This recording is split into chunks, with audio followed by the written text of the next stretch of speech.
Toujours dans l'idée de la tfila, le Admor Azaken nous dit de bien comprendre ce qui est écrit dans Pri Etz Chaim. Il est écrit là-bas que dans les dernières générations, avant la venue de Mashiach, eh bien, le principal dans Avodat Abirurim. Alors, Avodat Abirurim, ça veut dire le fait de raffiner les étincelles de Gdusha, de sainteté, qui sont enfermées dans la matière. Eh bien, le principal, nous dit le Pri Etz Chaim, avant que Mashiach vienne, ça se passe par le biais de la tfila.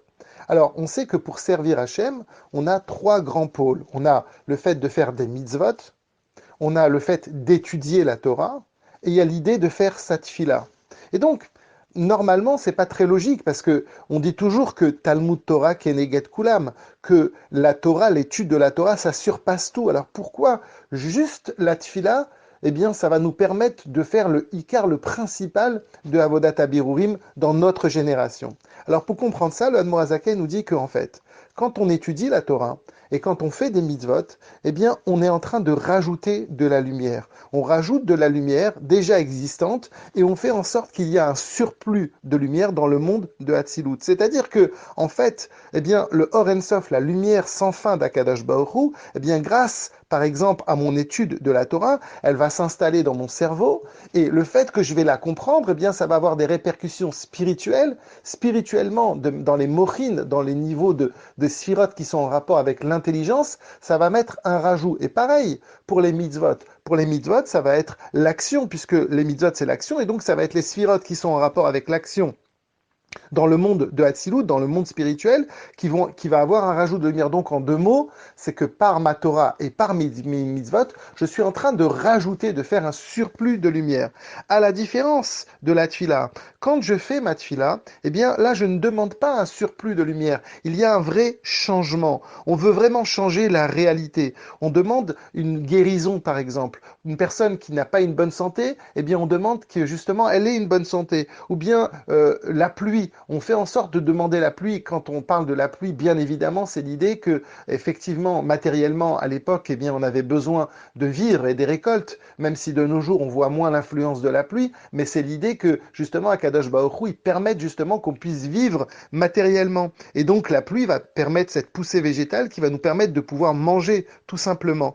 Et donc, ça, c'est par le biais de la tfila. Par la tfila, je demande un vrai changement dans le cœur de la nature du monde. Alors que par l'étude de la Torah ou par le fait de faire des mitzvot, je ne change pas quelque chose. Par exemple, un parchemin, eh bien, dans lequel j'ai écrit, c'est vrai que je vais le consacrer, ce parchemin, à une Gdusha, et maintenant il va devenir soit un Sefer Torah ou bien soit des Tfilines, mais je n'ai pas créé un changement dans le parchemin. Et même si effectivement, auparavant, eh bien, c'était que un bout de peau et que maintenant j'ai réalisé, j'ai construit un Sefer Torah, ou bien si par exemple je construis une soukha, on peut dire que là il y a une vraie construction, il y a une vraie réalisation, mais ce changement-là, il est fait par un être humain, ça passe par moi, c'est moi qui est fait que j'ai justement construit cette soukha. Alors que quand on parle de la tfila, là on attend et on demande un changement direct d'Akadosh Baruch Hu. Il n'y a pas de main humaine par rapport au fait de guérir. Et même si on croit que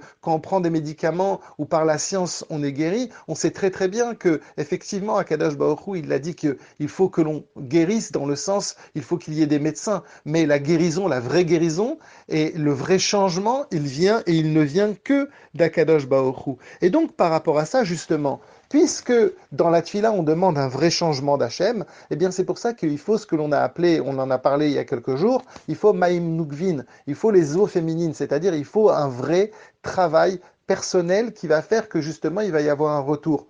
Parce que puisque dans la Torah, je n'ai pas vraiment besoin, en deux mots, d'avoir ce retour personnel, j'ai juste besoin de rajouter de la lumière, alors mon effort personnel ne va pas être, c'est pas ça qui va faire qu'il va y avoir un retour. Par contre, pour la tfila, ben ça c'est une vraie obligation quelque part. Alors qu'est-ce que ça veut dire faire un travail personnel? Eh bien, c'est faire sa tfila avec amour, comme riche pe'esh, être enflammé par Akadosh Baruch Hu, vouloir avoir de l'enthousiasme dans sa tfila, ne pas le faire parce qu'on est contraint et forcé, mais puiser en nous cette force qui va faire on va aimer Akadosh Baruch Hu, on va chercher Akadosh Baruch Hu dans notre tfila. Et par ce réveil de notre part, eh bien, ça va réveiller le Or En Sof, la lumière sans fin d'Akadosh Baruch Hu. Et maintenant, on comprend que la tfila, on l'appelle Chayesha'a.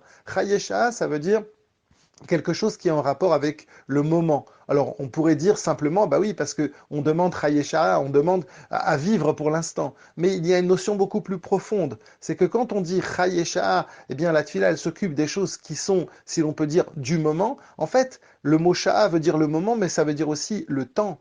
Et donc, quand on cherche dans la tefila, on va chercher le niveau de Malchut, parce que dans le niveau de Malchut, eh bien, il y a ce lien avec le temps. Akadosh Baruch Hu a une prise avec le temps. C'est pour ça que quand on parle de Malchut, que Akadosh Baruch Hu, il est roi, eh bien, on peut le dire à tous les temps. Hachem Melech, Hachem Malach, Hachem Imloch. On va conjuguer le verbe Melech à tous les temps, au passé, au présent et au futur, parce qu'Akadosh Baruch Hu, il a une prise avec le temps. Et donc, finalement, il arrive à changer le monde de manière concrète. Et c'est ça qu'on veut par le biais de la Tfila. Alors que pour la Torah, on appelle Chaye Olam. Le monde de la Torah, ça n'est pas un monde qui est lié avec le temps, c'est au-dessus du temps. C'est quelque chose justement où, comme on l'a dit auparavant, on va rajouter de la lumière et notre but, ça ne va pas être de changer la nature. Et donc, puisque la Tfila, eh bien, ça change, c'est fait pour changer le monde de manière concrète, eh bien, on comprend mieux les paroles du Pri Etzraïm qui nous dit que dans nos générations, le Ikar, le vrai, le principal de Avodat Abirovim, c'est par le biais de la Tfila.